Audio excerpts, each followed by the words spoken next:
a todas a las compañeras, compañeros y demás personas que nos acompañan el día de hoy. Es un día tan especial, es el 8 de marzo.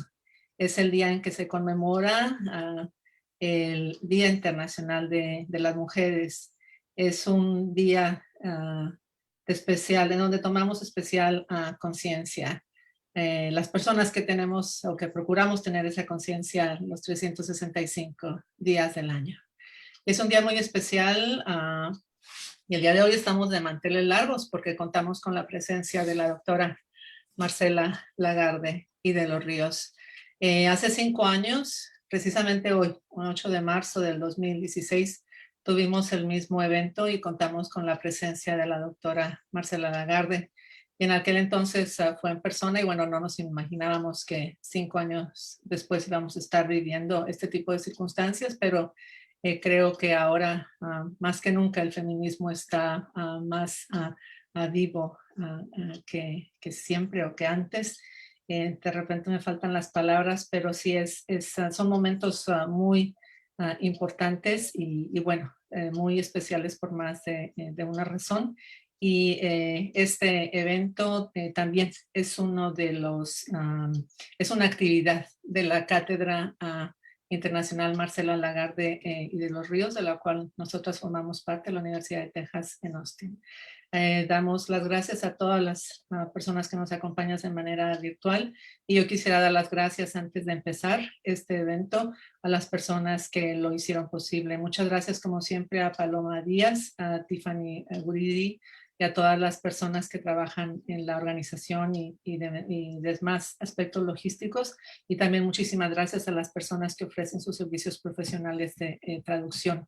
También su presencia es muy, muy importante. Entonces, el día de hoy va a consistir de un conversatorio en el que vamos a establecer ese diálogo importante con la doctora Marcela Lagarde de los Ríos. Van a ser dos compañeras feministas que van a establecer esa conversación con ella. Yo voy a ser la moderadora. Vamos a estar aquí a partir de este momento hasta las 12:30 horas, hora local de la Ciudad de México, que es el mismo horario que tenemos en la ciudad de Austin, Texas.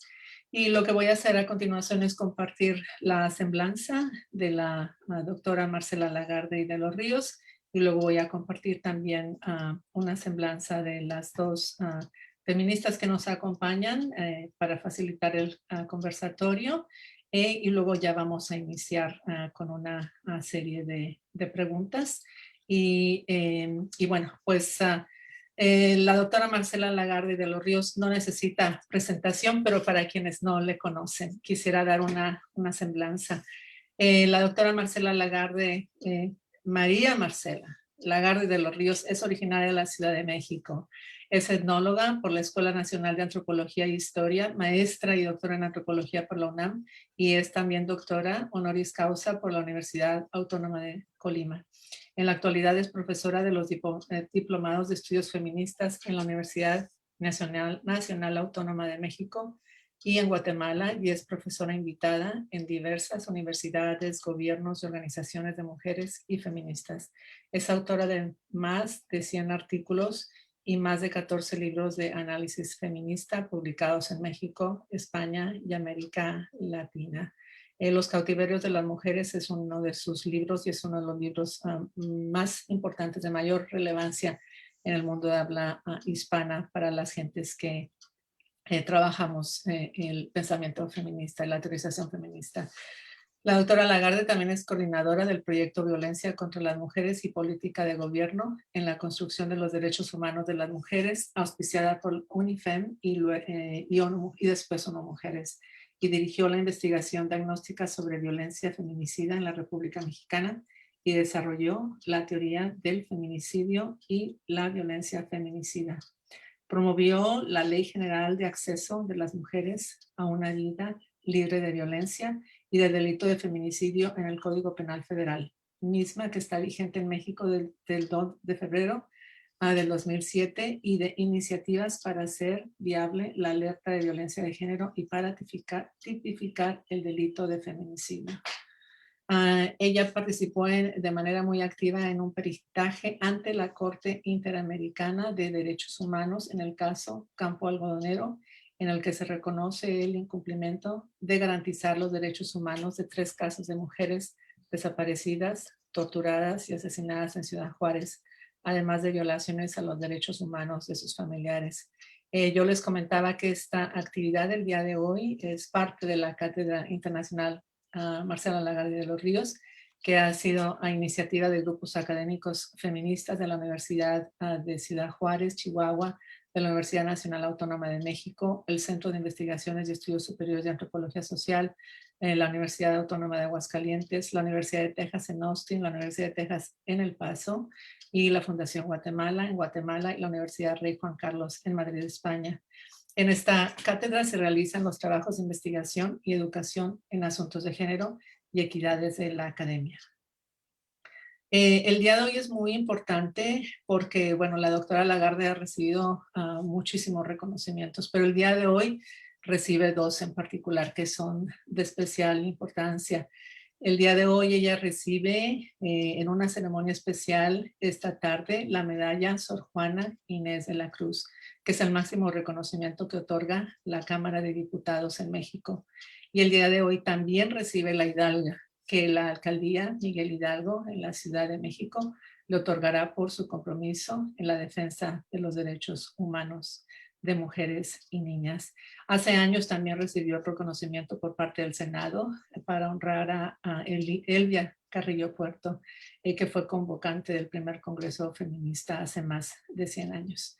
En resumen, la doctora Lagarde ha logrado lo imposible. No tan solo ha tenido éxito en el mundo académico, sino que también ha descifrado, navegado y cuestionado el laberinto patriarcal de la política mexicana para irlo transformando de manera inteligente y creativa, siempre trabajando de manera ardua y comprometida en iniciativas de ley en pro de los derechos humanos de las mujeres y de las niñas.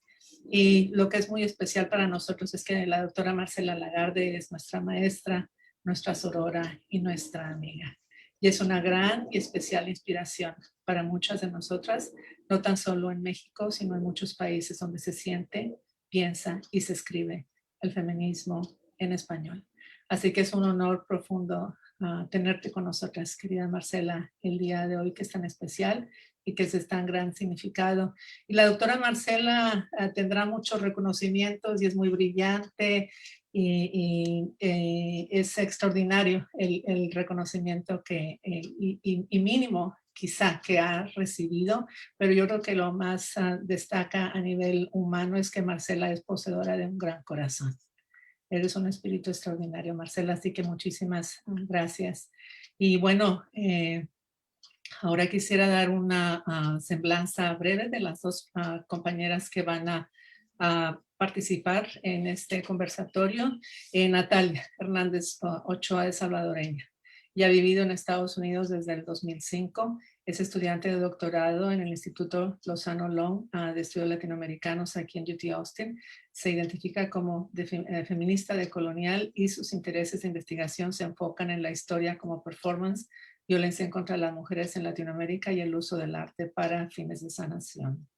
Y Vivian Rodríguez Rocha es candidata a doctorado en Penn State University y fue esa exalumna nuestra, recibió su maestría aquí con nosotros en el estudios de género de las mujeres de género, y es originaria de la Ciudad de México y trabaja ahora en su especialidad como geógrafa feminista. Está trabajando temas que tienen que ver con la counter topography del cuidado a través de lo que es el cuidado como protesta y el caring activism, que es el activismo.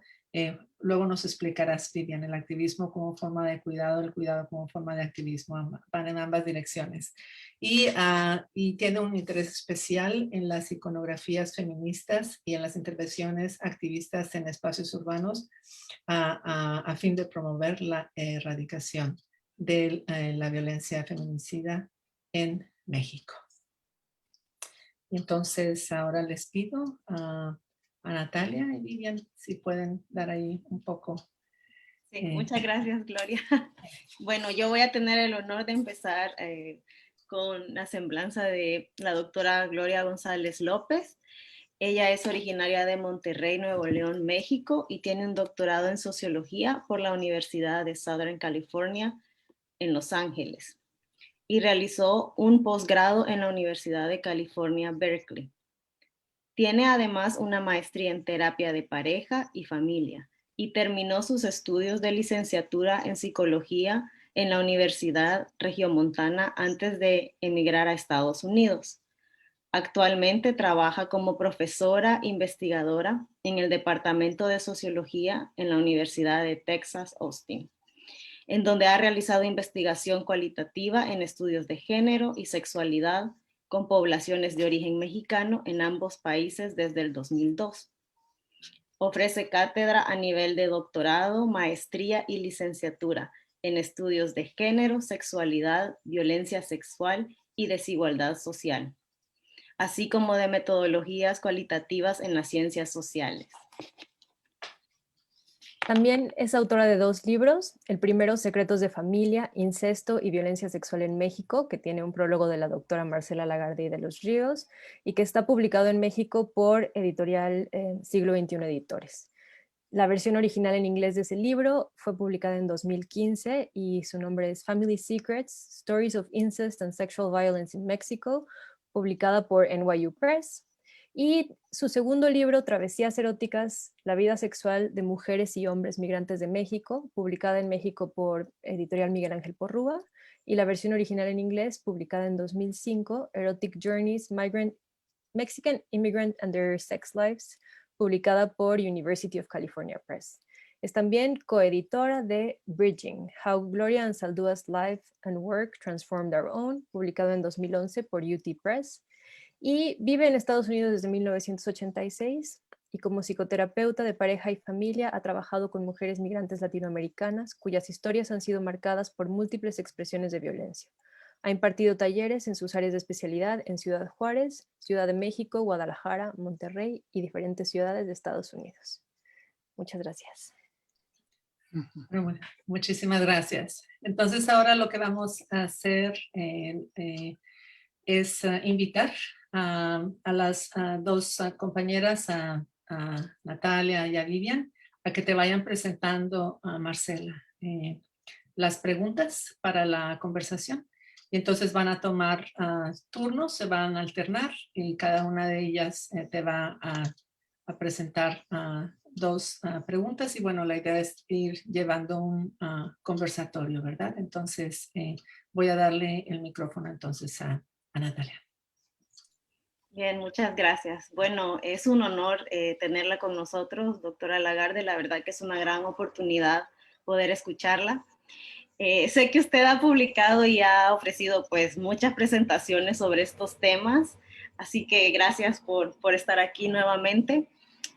Pensando un poco en las personas que tal vez no la han escuchado antes, me gustaría arrancar esta conversación un poco teniendo en mente que, bueno, el COVID-19, el confinamiento han afectado mucho la vida de las mujeres, especialmente ahora que hemos visto en las noticias que ha incrementado significativamente la violencia pues, en contra de las mujeres en diferentes países. Entonces, una de las preguntas claves tal vez sería, en su opinión, ¿cuáles son las intervenciones feministas necesarias en este momento tan particular? Gracias. No entendí. ¿Cuáles son las? Perdón, ¿cuáles son las intervenciones feministas en este ¿Qué momento? quieres decir con eso? Como feministas, ¿qué podemos hacer en este momento para mantener pues nuestras luchas, todo lo que estamos trabajando para que pues ya no exista la violencia en contra de las mujeres y también tomando en cuenta que por lo mismo que la gente está encerrada en sus casas y ya no es tan fácil movilizarnos como antes o de forma física por lo menos, tienen más dificultades porque sé que hay muchas que aún lo siguen haciendo, han encontrado formas de, pero ¿qué intervenciones ve usted que son necesarias en este momento de pandemia? A ver, lo que pasa es que me cuesta pensar en algo como una intervención. Okay. Me parece que yo no lo pondría en esos términos. Más bien me diría dónde estamos ahorita en el movimiento feminista en el mundo global, que esa es una de las dimensiones del movimiento feminista, es global y es impresionante. El año pasado empezó la pandemia, nosotras estábamos en un auge, una ola, una cresta de la ola feminista en el mundo, en diferentes países, con agendas compartidas, y eso es muy importante, que hubo una gran coincidencia temática, una gran sintonía, y además hubo sinergia. Fíjense cuántos fenómenos que condujeron a esa ola del feminismo, en la que, por cierto, muchas mujeres muy jóvenes que no eran parte del feminismo se incorporaron en ese proceso, en esa 8 de marzo que llamó a una huelga en el mundo para mostrar cómo las mujeres somos, qué hacemos, qué aportamos y cómo el mundo resiente la falta del trabajo de las mujeres, la falta del cuidado por parte de las mujeres. O sea que estábamos en eso, estábamos en el movimiento llamado Me Too, que es extraordinariamente importante porque se ha planteado, continúa, pero empezó poniendo el énfasis en la denuncia de mujeres en torno a la violencia. Más profundamente, lo planteo como antropóloga, se planteó el tema de esta violencia y cómo afecta terriblemente a las mujeres. Me Too se propuso romper el silencio, romper ese silencio conseguido a través de amenazas, de provocar miedo en las mujeres que muchas veces en muchos lugares del mundo casi secuestradas por la violencia no expuesta, no nombrada, sino en parte invisible, en parte no identificada como violencia, sino más bien como otro tipo de problemas, alcoholismo, pauperización de los hombres y el enojo por no tener recursos como proveedores, por ejemplo.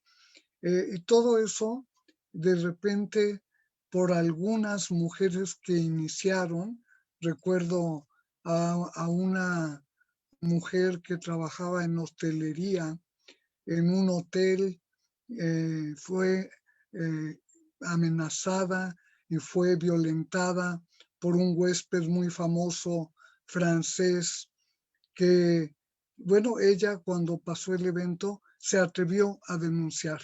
Un súper poderoso, un hombre que del Partido Socialista francés podía haber sido candidato a las elecciones y tenía una gran mayoría para ganar en Francia. Pues perdió todo, porque gracias al valor enorme de esta mujer que lo denunció. Y tras ella, miles dijeron, Me Too, a mí también, a mí también me violaron, a mí también me agredieron. Y ese Me Too dio la vuelta al mundo y en cada país y en cada localidad adquirió la dimensión local, la expresión particular de la diversidad. Pero nos identificamos todas como mujeres capaces de reconocer que vivimos violencia, porque acordémonos cómo los machistas y patriarcales infunden en las mujeres vergüenza y culpa. La sociedad culpa a las mujeres sobre la violencia que recibimos las mujeres. Y el hecho trascendente, el 8 de marzo de hace un año, fue esta convocatoria global a salir a la calle, y salió el movimiento feminista. Ya había iniciado la pandemia. A lo mejor todavía no era pandemia, pero ya había casos, había epidemia y era muy peligroso. Después del 8 de marzo, incluso, muchos misóginos acusaron a las feministas con la convocatoria al activismo callejero, haber contribuido a la expansión del virus. O sea, lo de siempre, las mujeres causantes de los males propios y de los males del mundo, del mundo mundial, del mundo global. Al otro día se hizo la huelga y entraron en huelga desde primeras ministras de algunos países, vicepresidentas, diputadas, senadoras, directivas de bancos, de la empresa privada, de los deportes, artistas. O sea, fue una convocatoria extraordinariamente fuerte, potente, ese paro, esa ausencia de las mujeres de la vida cotidiana en que les resolvemos la vida a todo el mundo, fue identificada con claridad. También estábamos en ese momento con el esfuerzo de construir derechos sexuales y reproductivos de mujeres en diversos países, y se identificó este movimiento particular como la marea verde. Estoy mirando a Vivian, que trae su mascada verde del movimiento por el derecho a decidir. Quiero decir que ese movimiento fue muy exitoso en Argentina, porque en Argentina el Congreso aprobó el derecho de las mujeres a decidir sobre la interrupción del embarazo, protegidas y desde luego para evitar toda secuela por Encontré el esto en aborto. internet sobre el movimiento. Fue muy exitoso en Argentina porque en Argentina el Congreso aprobó el derecho de las mujeres a decidir sobre la interrupción del embarazo. Échale un ojo.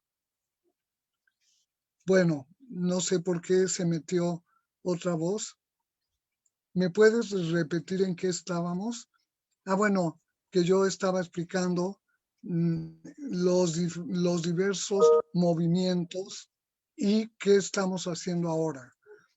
Con la pandemia, quiero pasarme ya a la pandemia, efectivamente hubo un confinamiento, pero en un confín conocido por las mujeres, que es el espacio privado, el espacio íntimo, el territorio doméstico, que había sido considerado el espacio para guardar a las mujeres cuando se construyó esta separación entre lo privado y lo público. Y resulta que las mujeres sabemos estar confinadas. Hemos vivido diversas etapas de nuestra vida con confinamientos diversos, pero los hombres lo resintieron y muchos actuaron de forma violenta al estar confinados en un territorio que no están comprometidos con ese espacio, con la gente, con lo que ahí sucede, que es la vida misma. Entonces, esa contradicción entre mujeres y hombres ha marcado la pandemia. Tratar de adaptarnos, tratar de aprender nuevas formas de relación, tratar de defendernos, muchas mujeres lo han hecho, de usar los recursos que hemos construido, líneas telefónicas de emergencia, redes para evitar el aislamiento y desde luego para protegernos y todos los recursos institucionales que hemos creado para enfrentar la violencia. O sea, la violencia no se inauguró con la pandemia. Nosotras estábamos en movimientos para enfrentar la violencia contra las mujeres y las niñas y luego con la pandemia se agravó, como bien nos dijo Natalia. Ahí ha habido más llamadas a las líneas de emergencia, de atención, el SOS. Se han creado muchos mecanismos. Hay miles de mujeres trabajando todo el día y la noche en la protección de la vida de otras mujeres. Y eso hay que reconocerlo y destacarlo, casi como lo hacemos con el personal de salud al que le aplaudimos cada jornada por cuidar a los enfermos y a las enfermas. Bueno, en la vida social debemos ser conscientes de que estamos haciendo muchas cosas. Hay un gran activismo, pero a lo mejor no se ve tanto porque no es espectacular. Pero nosotras hemos continuado en red, hemos continuado la agenda, hemos seguido trabajando para no dejar suelta sustentación de los derechos humanos de las mujeres. Y bueno, hay una relación entre pandemia y violencia y un recrudecimiento de violencias que ya estaban. Ya había incesto, Gloria, ya había violencia sexual, ya había violencia psicológica, económica, jurídica, por desigualdad enorme y brechas sociales, políticas y económicas. Entonces, en eso hemos estado y este 8 de marzo salimos a la calle en muchos lugares, nos sumamos en las redes virtuales que este día están copadas por los movimientos feministas de todo el orbe. Entonces es una emoción muy grande la que yo siento de ver el compromiso enorme de generaciones y generaciones de feministas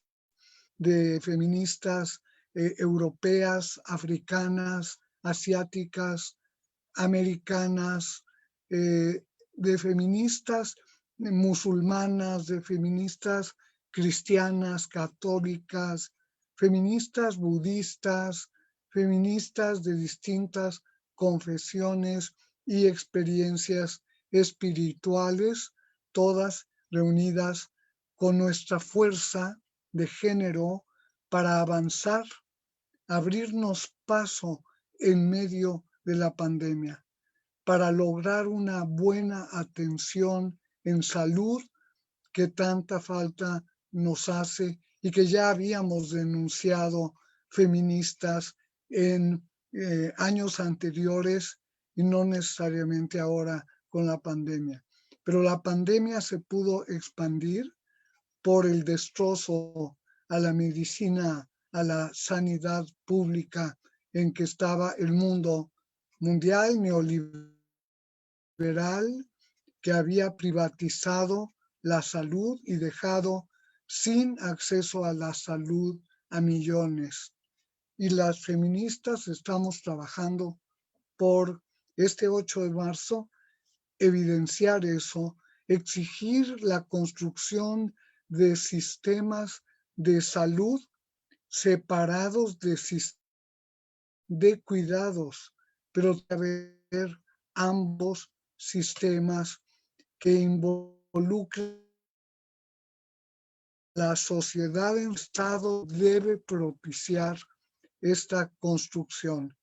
Y bueno, hemos salido también a la calle o a las redes con la consigna de ni una más, o como se dice en Argentina, ni una menos. O sea, el tema es fin al feminicidio, que ha sido una consigna feminista desde hace más de 20 años, en que no hemos cejado un día de construir cambios en la ingeniería institucional, cambios para lograr presupuestos que se inviertan en salud, en no violencia, en derechos humanos. Esa es nuestra agenda, como siempre, la agenda de la igualdad y la agenda del derecho de las mujeres a tener un derecho a la vida libre de violencia. Gracias, Natalia. Bueno, perdón. No, si quieres, Marcela, Natalia, ¿quieres decir algo? No, solo quería darle las gracias y darte el micrófono, Vivian. Gracias. Perdón que me adelanté. No, muy Bueno, bien. bueno, yo me sumo también a las felicitaciones, Marcela, por la medalla. Qué gusto que tu trabajo sea reconocido, y también un agradecimiento a todos los organizadores del evento y a Gloria por pensar en mí para este conversatorio. Mi pregunta es un poco retomando algo que ya más o menos mencionaste, pero con la pandemia hemos visto cómo el trabajo de cuidados y esto que llamamos ampliamente el trabajo reproductivo se ha visto amplificado, y es más que amplificado, quiero decir, ha salido un poco de la invisibilidad. Incluso se ha descrito como heroico, ¿no? Mi pregunta es si consideras que la pandemia podría llevarnos a replantear o repensar las relaciones de cuidado dentro y fuera del hogar, y de qué maneras. Gracias. Bueno, creo que lo dije, ¿no? O sea, claro que sí, la pandemia obliga a que retomemos enfoques teóricos como los que hemos desarrollado con perspectiva de género sobre ese trabajo y acciones reproductivas que son básicas para el funcionamiento social y que deben ser transformadas. Los movimientos feministas de siempre, todos los movimientos de la modernidad, han exigido que se acabe el trabajo doméstico como deber ser para las mujeres, las buenas mujeres, que no estamos por esa labor. Hemos planteado visibilizar el trabajo doméstico que hacemos las mujeres y muchas veces sus hijos e hijas en ese espacio doméstico. Y también decir que hay un grave problema porque es trabajo, pero no es remunerado. Es trabajo y no genera derechos. O sea, está en contradicción con el esquema laboral de la modernidad, en que cada trabajador o trabajadora tiene una relación laboral, tiene una patronal. ¿Quién está del otro lado? En este caso, no hay del otro lado, salvo que los hombres patriarcales y machistas se sienten dueños también del espacio de la reproducción social y no se incorporan cooperativamente como debería de ser en este momento, sino que buscan continuar su imperio patriarcal y buscan ser los amos en el espacio privado para variar. O sea, ahí están con sus órdenes, con su enojo, con su exigencia de atención, con su irritabilidad, con su violencia psicológica, su atemorizamiento a los miembros de familias que conviven, de niñas, niños, de mujeres víctimas de violencia. Y eso tiene que cambiar. Y las feministas lo hemos demostrado y me parece que en ese tema se ve claramente la urgencia de tener un enfoque feminista de género para plantearnos cómo cambiar, cómo desarticular la división sexual del trabajo en el espacio público y privado y cómo construir otro tipo de trabajo, de grupo, de cooperación, de apoyo, de reciprocidad, valores todos que las feministas han incorporado de sus comunidades, muchas comunidades que tienen sentido comunitario, han aportado, por ejemplo, concepciones como en México el tequio, como el trabajo de mano vuelta, o sea, una serie de fórmulas de apoyo mutuo personal, comunitario y regional y en el Estado. Es una exigencia que haya un sistema nacional y por lo tanto sistemas locales de el trabajo doméstico y de los cuidados para la vida, incluyendo todo, los cuidados ante la enfermedad para lograr una enfermedad que desenlace en salud, una enfermedad que logremos evitar, que podamos controlar, ahora que tenemos por fin las vacunas, que son una llave de oro extraordinaria para poder construir un poco de seguridad ante el contagio. Pero se requiere modificar el sistema de salud y el sistema de reproducción doméstica.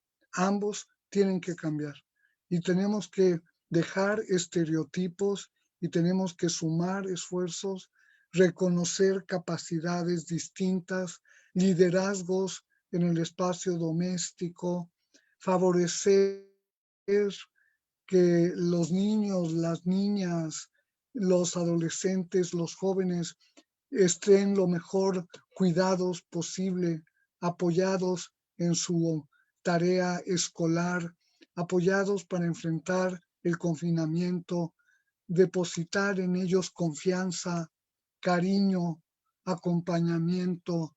Es una obligación de todas las personas adultas no crispar los ánimos, no recurrir a la violencia ante la discrepancia, dejar de pretender mandar el esquema autoritario que teníamos antes, ese sistema patriarcal en el ámbito doméstico en que los hombres mandan. Pues no, de esta pandemia espero que muchísima gente sobrevivamos.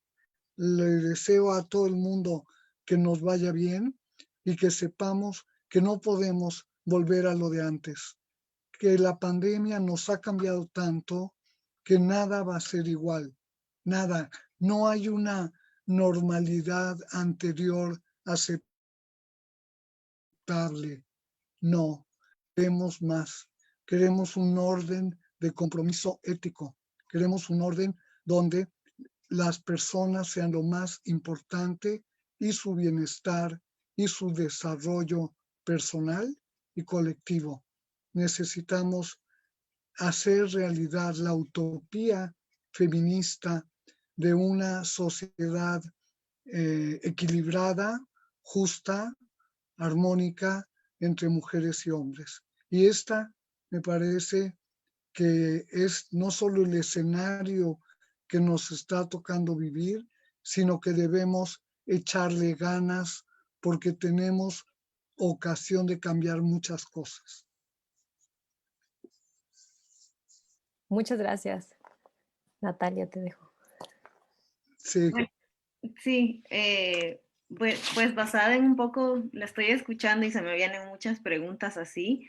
Me gustó mucho esto que dijo sobre las generaciones de feministas y de cómo sí es cierto que las personas que pues estudiamos los feminismos o nos consideramos feministas, ya éramos conscientes, ¿no? De toda la desigualdad en los sistemas, no solo patriarcal, sino el capitalismo, o sea, todo esto, el neoliberalismo.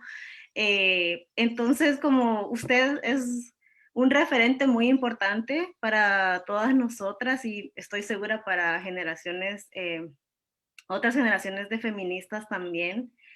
Me gustaría aprovechar esta oportunidad y escuchar como usted dice, echémosle ganas, este es el momento en el cual podemos realmente no solo pensar en otras formas de vivir y existir, sino también de construirlas, ¿no? Entonces, como, ¿qué mensaje o qué les diría usted a las diferentes generaciones de feministas? Primera, que se sientan cómodas diciéndose feministas. No volver a decir nunca más nos consideramos feministas. No es solo que te consideres feminista, es que eres feminista. Y todas nosotras somos feministas de muy diversas maneras, pero necesitamos tener conciencia tradicional feminista. Necesitamos conocer la historia del feminismo. Necesitamos conocer los movimientos que ha habido, que han sido muchísimos movimientos a lo largo de los siglos de la modernidad. Y tenemos que saber por qué unas mujeres consideraron indispensable leer y escribir y se empezaron para lograr para nosotras y para ellas leer y escribir. ¿Por qué consideraron que es importante el trabajo fuera de la casa? ¿Por qué consideraron importante participar en política? Justamente muchas veces cuando la política está de capa caída, cuando no tiene bonos altos, cuando la política se ve tocada por inconsistencias, por corrupción, por falta de representatividad de los políticos en relación con la ciudadanía. Y justamente en esa crítica de la política tradicional, que es muy machista, muy masculina y muy patriarcal, nosotras irrumpimos diciendo, queremos política y queremos participar y queremos la presencia, eso le digo a todas, necesitamos la presencia de mujeres feministas en los espacios de toma de decisiones, en las instituciones del saber, estar en la sociedad del conocimiento. Necesitamos que las mujeres feministas seamos visibles, que seamos fuertes, que nos asociemos y desde luego que nos aliemos como colegas confiables, con afiramento, como quieren las italianas de la Librería de Mujeres de Milán, como Rosana Rosanda, que falleció durante la epidemia y a quien hago honores en este espacio. Ella es parte de nuestra genealogía. Construyamos genealogía, sepamos de ellas, impregnémonos de su humanidad para poder ser asertivas, para aprender de las otras, siempre, siempre estar dispuestas a aprender de las otras en diálogo deliberativo,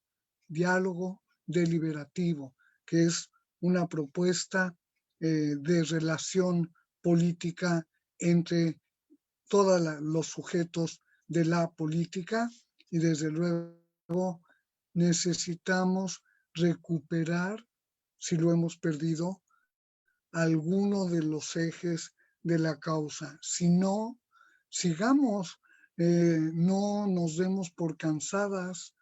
Los cambios de género van sucediéndose, no son muy aparatosos, pero como suceden en espacios íntimos, privados, cerrados, necesitamos abrir las puertas y que se sepa todo lo que proponemos y lo que queremos hacer. ¿Qué les diría? Que con el corazón, pero con la cabeza y todo el cuerpo, nos sintamos feministas orgullosas de serlo. Promovamos, como ya lo hacemos y de mejor manera, esta parte de los cambios que llamamos sororidad, que es una política feminista que impulsamos feministas de todo el mundo, que consiste en la alianza entre mujeres feministas y no feministas para poder avanzar en nuestra agenda y en los cambios rotundos urgentes que tenemos que hacer, apoyándonos. La sororidad implica apoyo a la otra, comprensión a la otra, buen trato a la otra, escucha a la otra y desde luego no ejercer ningún tipo de agresión, ningún tipo de maltrato, ninguna forma de explotación ni de opresión a otras mujeres. O sea, la sororidad implica que el feminismo empieza en nosotras y también la agenda empieza en nosotras. Y nosotras necesitamos revisar cómo es qué les damos y qué nos dan, hasta dónde podemos ir juntas, en qué no podemos ir juntas. Pero la sororidad implica que el feminismo que hacemos nosotras no está basado en un pensamiento único, no es una religión, al contrario, el feminismo es una propuesta utópica de crítica de la modernidad a través de utopías concretas que vamos construyendo en el mundo. Y el feminismo está allí como la más importante obra que hemos realizado las mujeres como género, organizadas políticamente y que lo hemos dado a la humanidad.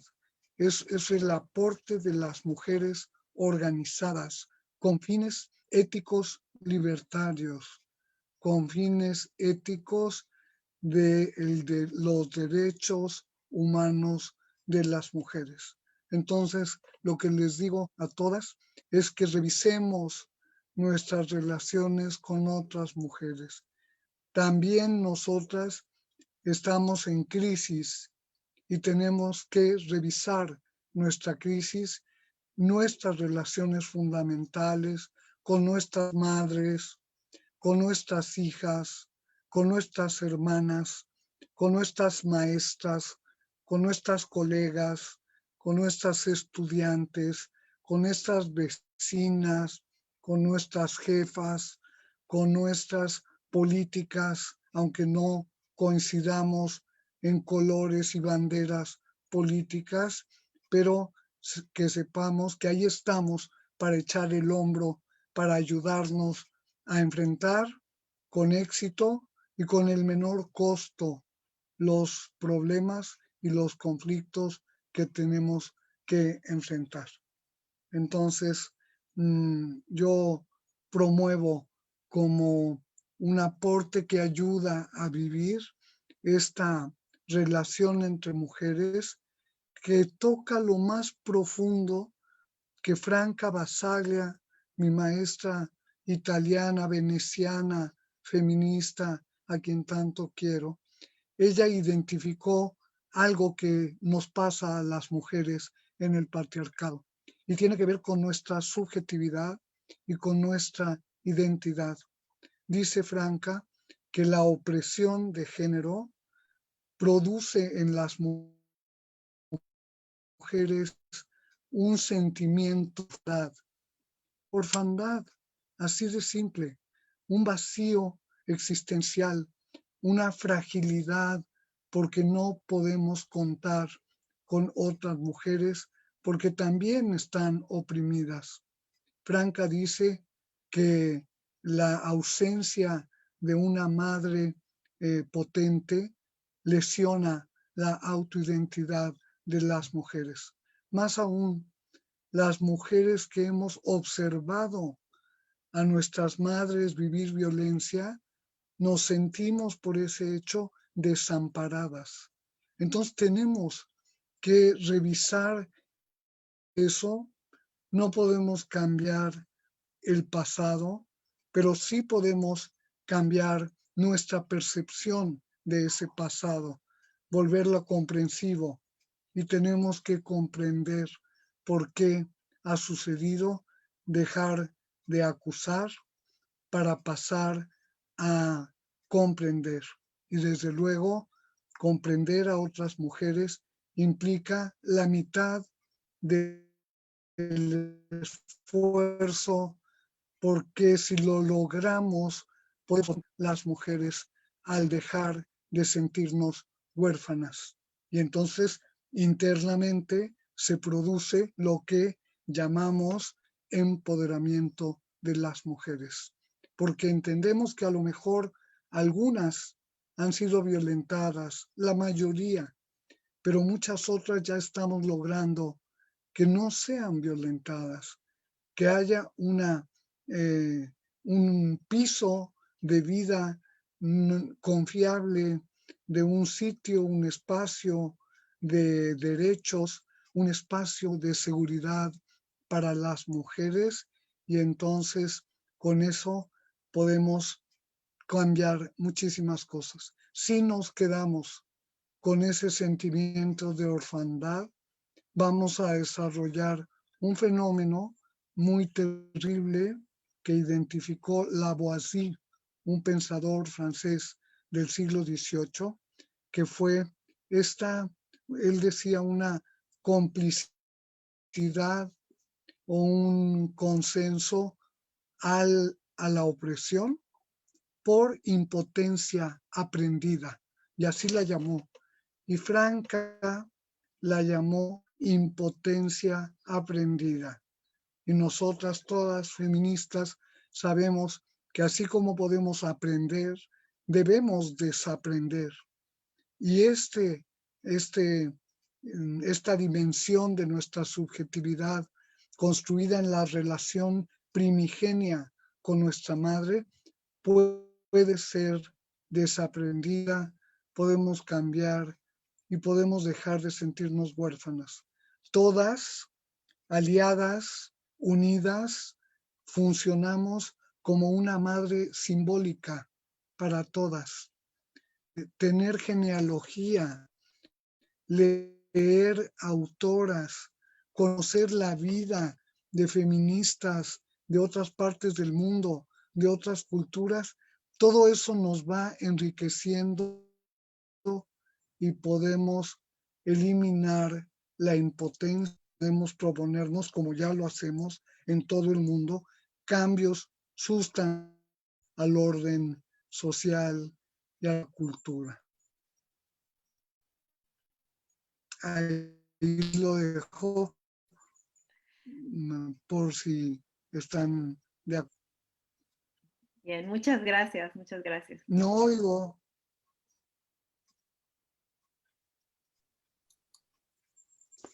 Bueno, ¿nos dará tiempo de hacer una pregunta más? Yo creo que sí. Estamos muy bien porque son 11:56 y tenemos hasta las 12:30, y a las 12:30 cerramos en punto. ¿Sí? Ok, gracias.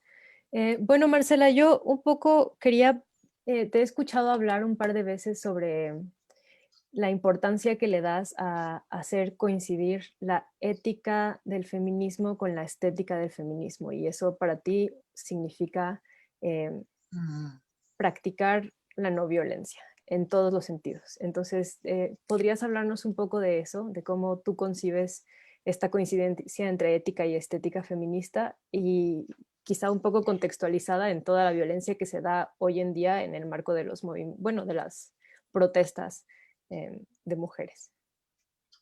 Sí, me agradezco mucho esta pregunta porque me parece que toca un punto álgido, muy delicado, actual, ¿no? Y es preciso que lo abordemos con calma y que veamos qué complejo es el problema.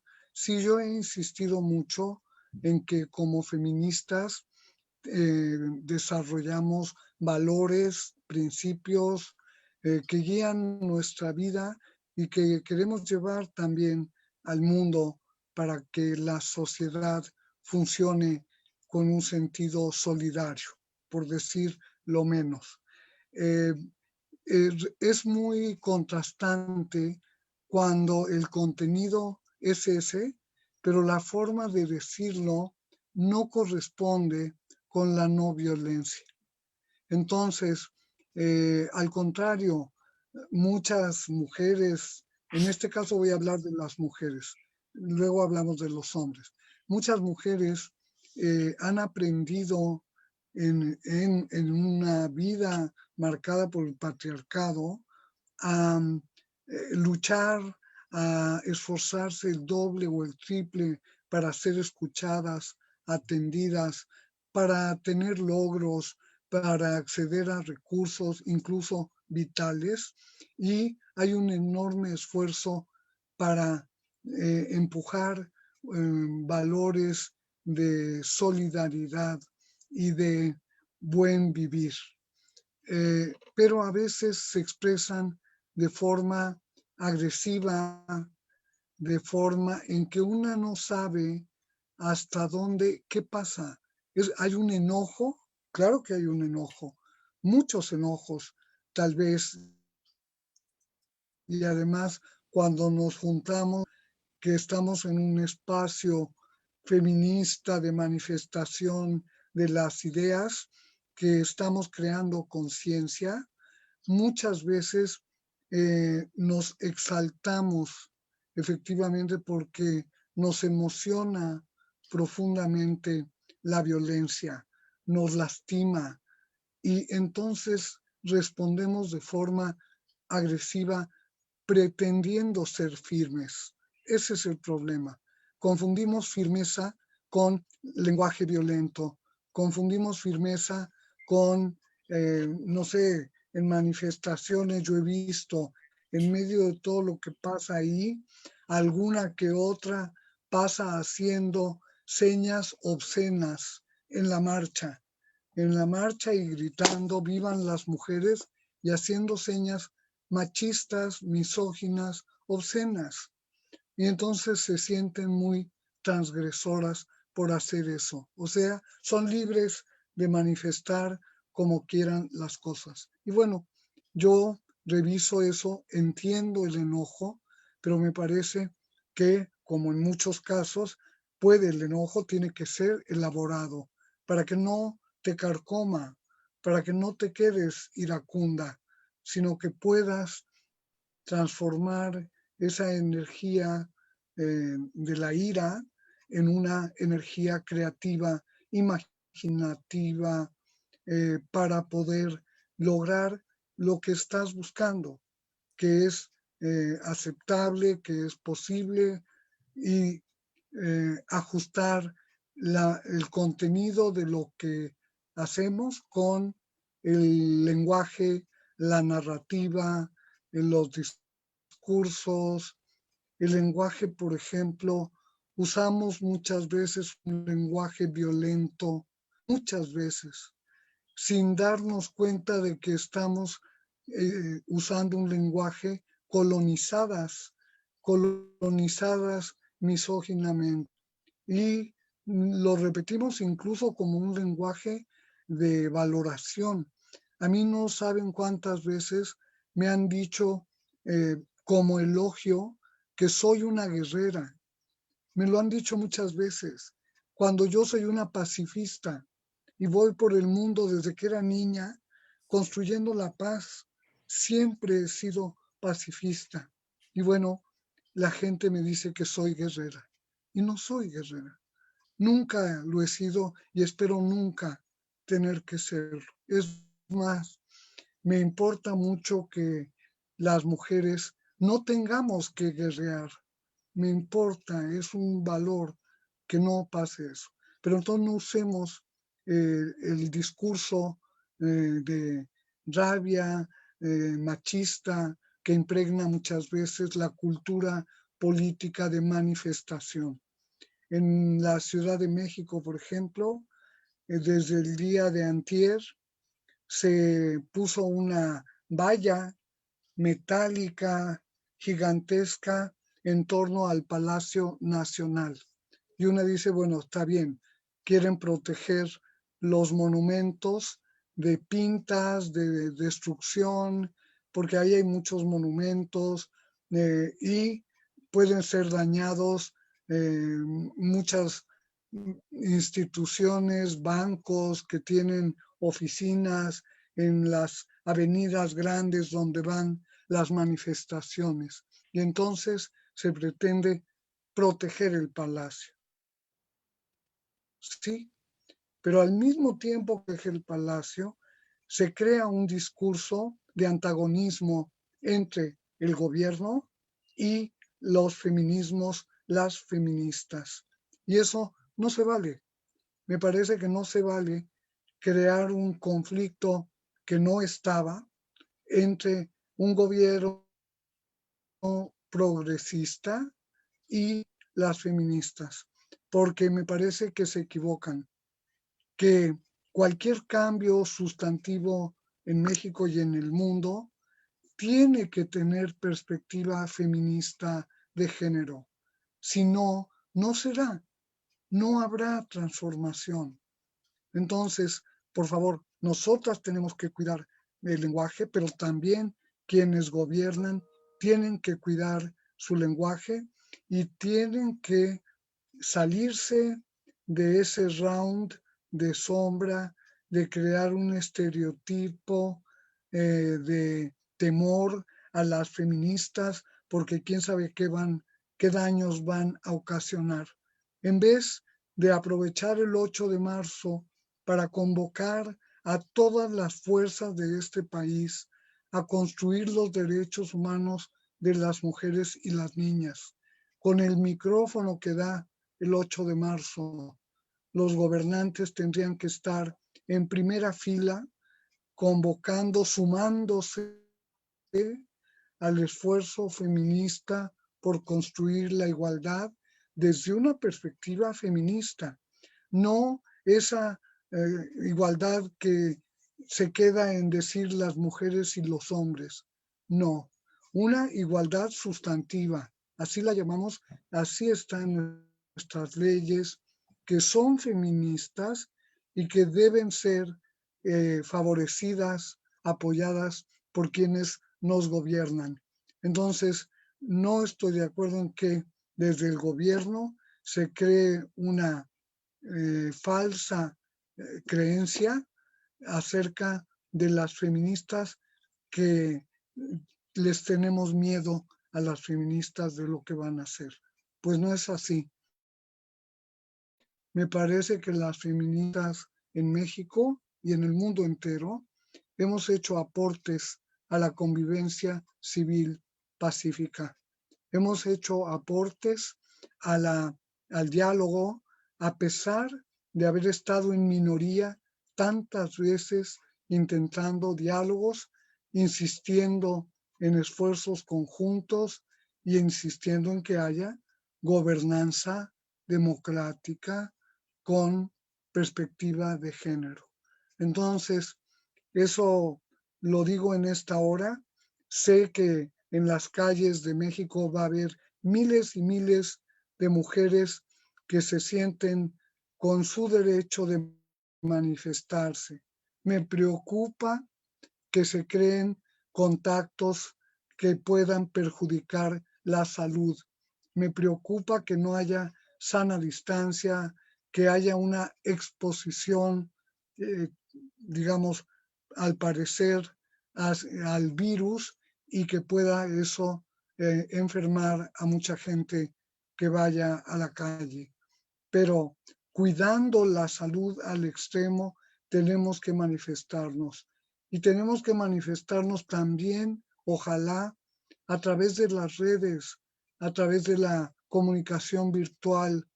Es una maravilla que tengamos este recurso para que no nos expongamos al virus y que insistamos en la pantalla. Bendita sea la pantalla que nos permite vivir hace un año entero participando como nunca lo habíamos hecho por el sobreesfuerzo que tenemos que hacer para la comunicación virtual. Pero pasado eso, me parece y hago una reflexión. Quiero referirme a Nadine Gassman, la directora del Instituto Nacional de las Mujeres en México, que dijo ayer, dijo en relación con lo que se llama en la política mexicana la cuarta transformación, que de acuerdo con el presidente de la República es el proceso que ha impulsado él y sus fuerzas políticas, una cuarta transformación, una cuarta revolución en México. Y Nadine Gassman, que es parte del gobierno, nos dice a todos, la 4T será feminista y es feminista. Y es cierto, hay centenas de miles de trabajadoras en las instituciones de gobierno y son feministas. Hace años no había feministas en los gobiernos. Ahora en todos hay alcaldesas en los municipios, hay gobernadoras, muy poquitas, hay diputadas, senadoras, y hemos logrado, además de la igualdad sustantiva, la paridad, ni más ni menos, solo igualdad. Eso es la paridad. Las elecciones que ya empezaron en México y que culminarán a medio año, se van a dar con una innovación electoral extraordinaria. Todas las listas tienen que ser paritarias. Tiene que haber igual número de mujeres que de hombres para que haya democracia electoral. Eso no lo habíamos logrado en México. Y ahora los partidos políticos van a tener que hacer listas mixtas de mujeres y hombres, pero además igualitarias, paritarias. Y ya empezaron los problemas. Ya empezaron, por ejemplo, en el estado de Guerrero, en que se postula por parte del movimiento Morena, la organización del presidente, se propone como candidato a gobernador a un sujeto que tiene denuncias de violación, de abuso y acoso sexual, a pesar de que logramos después de la paridad una norma que dice que no pueden participar en México en elecciones personajes que tengan y que estén identificados como violentos y personajes que no paguen pensiones alimenticias y pensiones de apoyo familiar. Todos esos, los violentos feminicidas, los violentos electorales, los violentos y los que no cumplen con sus obligaciones civiles, como es la pensión alimenticia a sus hijos e hijas, no pueden ser candidatos. Pues resulta que de todas maneras ese partido ya decidió apoyar internamente por mayoría a ese candidato. ¿Qué mensaje están mandando? Están mandando el mensaje nuevamente de la impunidad machista y patriarcal. Están mandando el mensaje del pacto patriarcal entre los hombres, porque el presidente de la República, ante quejas, dijo que la gente vote, que la gente decida. O sea, el propio presidente no respeta la norma recientemente aprobada y apoya al candidato acusado por mujeres muy valientes de haberlas dañado con agresión sexual. Bueno, y empieza el proceso electoral. ¿Qué más cosas veremos? Tenemos, lo digo en 8 de marzo, que estar muy alertas porque para nosotras es importantísimo el acceso de las mujeres a más y más posiciones políticas. Necesitamos más regidoras, más alcaldesas, más ediles, más concejalas.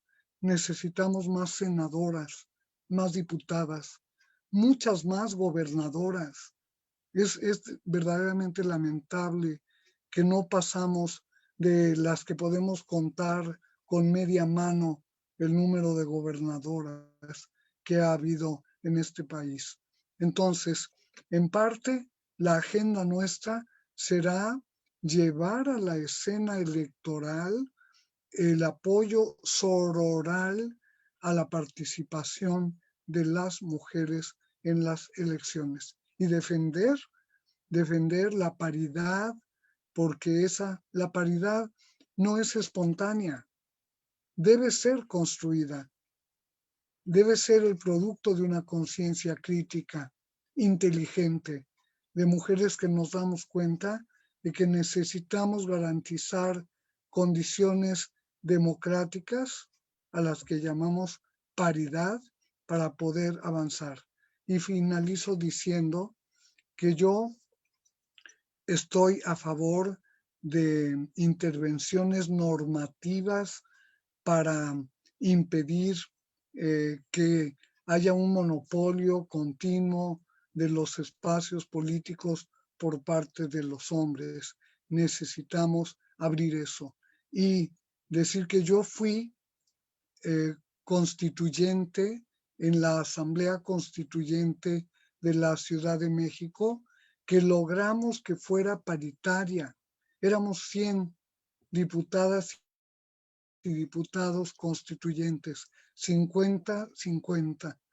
Y yo tengo muchos años en el activismo y quiero decirles la enorme emoción que me produjo disertar, discrepar, proponer, votar en un espacio constituyente, fíjense qué bonito, de mi ciudad natal, que es la Ciudad de México, y hacerlo mitad mujeres y mitad hombres. No solo es más interesante un espacio mixto de mujeres y hombres, que ya lo es, sino que además las mujeres que llegamos allí, llegamos con una larga vida destinada al activismo, a la política, y tenemos mucho que decir, y lo dijimos, contribuimos en ese momento a la Constitución de la Ciudad de México.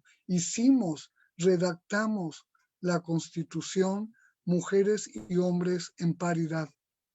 Y yo me acuerdo que presidía yo todos mis textos en esa época diciendo, las mujeres y los hombres nacen libres e iguales ante la ley, que es la Declaratoria de los Derechos Humanos de 1948.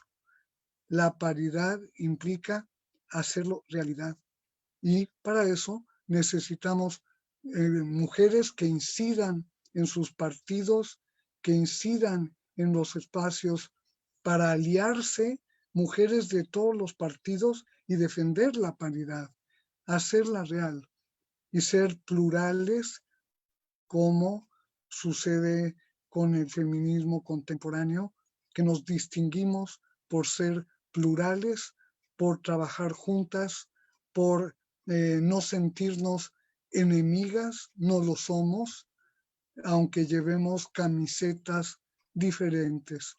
Somos aliadas, somos cómplices, somos colegas, somos contertulias, somos con todo lo que sea para favorecer los derechos humanos y la acción política cada vez en mejores condiciones de las mujeres. Si la paridad se lleva a la realidad, va a ser histórico. Nunca antes ha habido ese número de mujeres disputando el poder. Nunca. Y ahora van a ser miles. Van a cambiar 21,000 cargos políticos. Es increíble. Y por primera vez será obligatoria la paridad. Seguro que habrá quienes quieran saltársela. Seguro que habrá quienes simulen. Seguro que habrá quien haga trampa. Pero también estoy segura que habremos muchas que defenderemos esa paridad, palabra tan chiquita, pero que contiene tanta potencialidad política de igualdad. Y bueno, ahí lo dejo, porque si no, yo me sigo aquí en un meeting. Pues muchas gracias, Marcela. Como siempre, es sumamente inspiradoras tus reflexiones, muy enriquecedoras. Y estaba acá tomando notas y son las 12:18 y tenemos algunas personas en la audiencia que han hecho algunas preguntas, pero bueno, tenemos nada más 22 minutos. ¿Les parece bien si te hago una pregunta, Marcela, y ofreces tu reflexión de manera breve?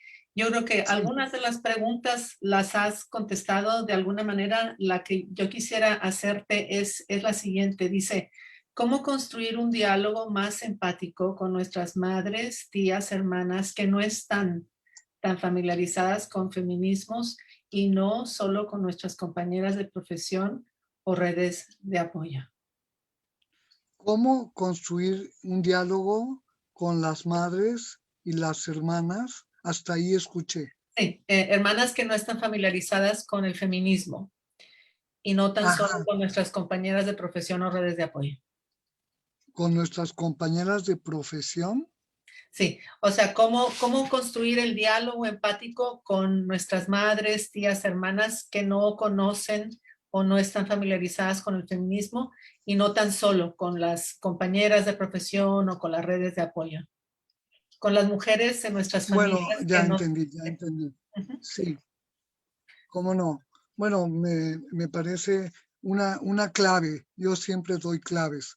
Una clave importante es reconocer que el diálogo empático se construye a través de la experiencia, no del discurso, no del discurso. Se construye en la práctica, en los hechos y no en el discurso. Y tal vez para quien emprenda este acercamiento empático con otras mujeres en lo privado o en lo público, sea importante observarse a sí misma qué tan empática es, observar su grado de aceptación a las otras, observar en qué escenarios o en qué problemas o en qué situación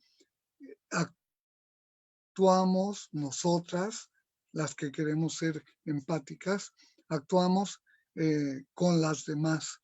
Y poco a poco nos daremos cuenta que tal vez nosotras mismas no hemos propiciado ese diálogo y por lo tanto no lo hemos logrado, pero una manera sería, por ejemplo, cambios importantes de conducta, cambios importantes que hagan concordar, como quería Vivian, la ética con la estética, y en vez de echar rollo, de querer convencer a la mamá, a la hermana, a la prima, a la hija, oigámoslas, ¿qué es lo que dicen?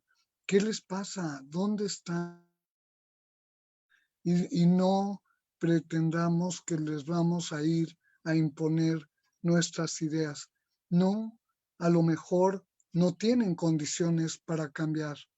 A lo mejor vienen de desilusiones y decepciones muy fuertes en torno a otras mujeres o tienen conflictos vivos con otras mujeres. No olvidar que el patriarcado alienta el conflicto entre las mujeres.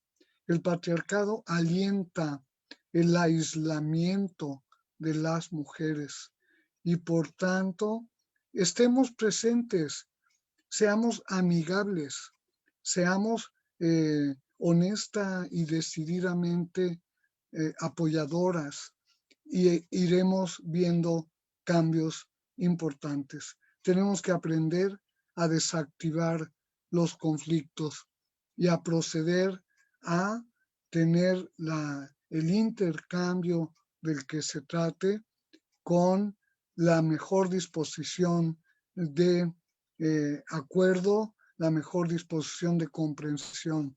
Tenemos que afinar eso, tenemos que entender que las demás también son mujeres y también les pasan cosas. Sepamos qué les pasa con mucho respeto, miremoslas vivir, entendamos su causa cotidiana, su insatisfacción y veamos al revés cómo podemos cambiar la relación para que sea a favor de ambas partes. En fin, es un proceso de reeducación ética y de reeducación afectiva y desde luego de reeducación política. Es un proceso de internalización de la empatía feminista por parte de nosotras, que ya las otras tienen su camino que andar, pero de la única que nos podemos hacer cargo es de nosotras. Y allí dejar de ver la paja en el ojo ajeno y mirar el tronco en nuestro propio ojo. Muchísimas gracias. Pues hace rato dije que eran 22 minutos, yo creo que era un poco deseando que tuviéramos más tiempo, pero ahora nos quedan nada más 6 minutos, se va muy rápido siempre el tiempo escuchándote, Marcela. Así que bueno, a lo mejor me gustaría invitar a Natalia y Vivian si pudieran dar una reflexión muy breve para ir cerrando y luego ya darte la palabra a ti, Marcela. Bien, bueno, mi reflexión breve será en la forma de un poema que les quiero compartir y espero que sea suficiente. Se llama Jacarandas Rebeldes. Lo voy a leer aquí. Okay. Jacarandas rebeldes. Un día como hoy, las jacarandas rebeldes florecen para recordarnos que luchamos porque vivas y libres nos queremos. Sin pedirle permiso a nadie, el morado lila inunda las calles, las redes sociales. Se pronuncia en escritos, diálogos e imágenes. Jacarandas rebeldes, presentes en toda Latinoamérica, como las voces de las brujas pecadoras y curanderas, las ancestras feministas que piden justicia para nuestras hermanas caídas, encerradas, maltratadas, abusadas, violadas, desaparecidas y asesinadas, porque el patriarcado mata. Sin embargo, con tenacidad y en sororidad florecen las jacarandas rebeldes, con o sin pandemia, inundan las calles de plazas, parques y palacios nacionales para declarar con puño en alto, ni una menos. Gracias. En México es ni una más. Sí, lo quiero decir porque como antropóloga me interesa mucho lingüísticamente por qué en Argentina le pusieron menos, cuando en México el ni una más tenía 20 años en las gargantas de todas las manifestaciones feministas. Y quiero decir la sorpresa que me llevé hace 3 años que estuve en Buenos Aires un 8 de marzo con mis amigas Mabel Burín, Clara Coria, las feministas argentinas, Diana Mafía, que empecé a escuchar ni una menos y nunca lo había oído. En el caso de México, esa ni una más es una consigna que creó una manifestante homeless que sin casa, que siempre se sumaba a las marchas y era feminista. Y ella fue la que acuñó el ni una más en Ciudad Juárez, para todas, ¿no? Y hace un año fue asesinada, fue víctima de feminicidio ella misma. Entonces yo como un homenaje a ella, yo mantengo el ni una más, ¿no? Que es ni una asesinada más. Pero entiendo perfectamente el ni una menos de Argentina.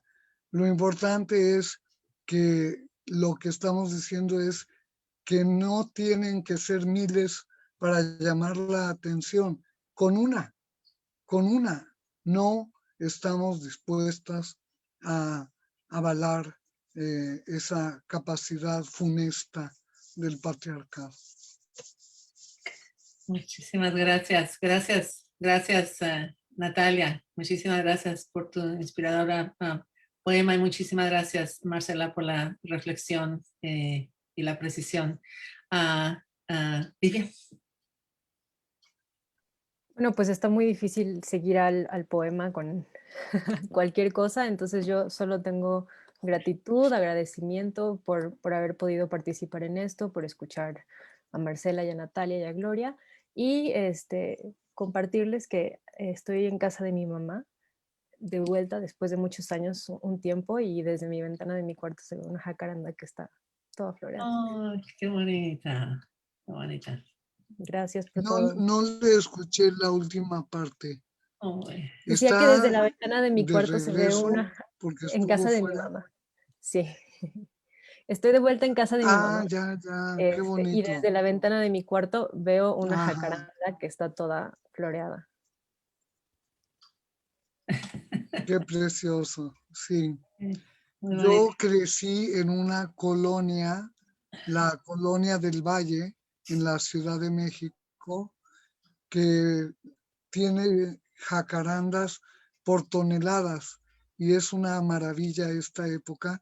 Además, decimos que en México, en la Ciudad de México, la primavera entra antes, se anticipa cuando empiezan a florecer las jacarandas, que es antes del 21 de marzo. O sea, aquí la primavera tiene a las jacarandas como marcador de estación del año. Y yo también he sembrado jacarandas. Sembré 2 jacarandas con todo mi amor, una para Valeria, mi hija, y otra para mí, y las perdí en un proceso muy delicado de mi vida, pero de todas maneras tengo las jacarandas de las calles de la Ciudad de México, que son preciosas, ¿no?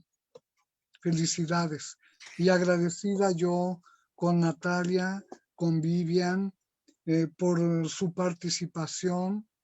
Me gustó este formato de intercambiar y de que podamos hablar y saber también quiénes son las colegas que preguntan quién es la conductora que nos lleva a feliz término y quiénes somos todas, que en este momento estamos haciendo un nosotras, que es una palabra preciosa, nosotras, no es las otras, somos nosotras, todas nosotras, y eso a mí me encanta.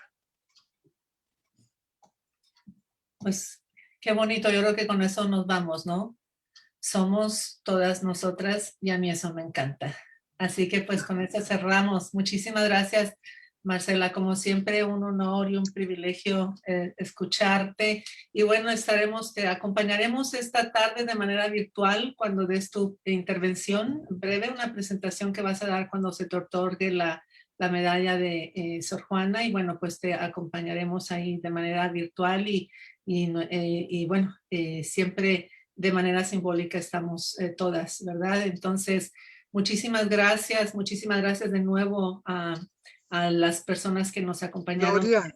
Sí, perdón, sí, Marcela, sí, te escucho. Sí, nada, que yo quiero agradecer a la Universidad de Texas por su hospitalidad siempre amable, a la cátedra que lleva mi nombre, queridas compañeras, pues a todas las que estamos en torno a este 8 de marzo conectadas. Muchas gracias.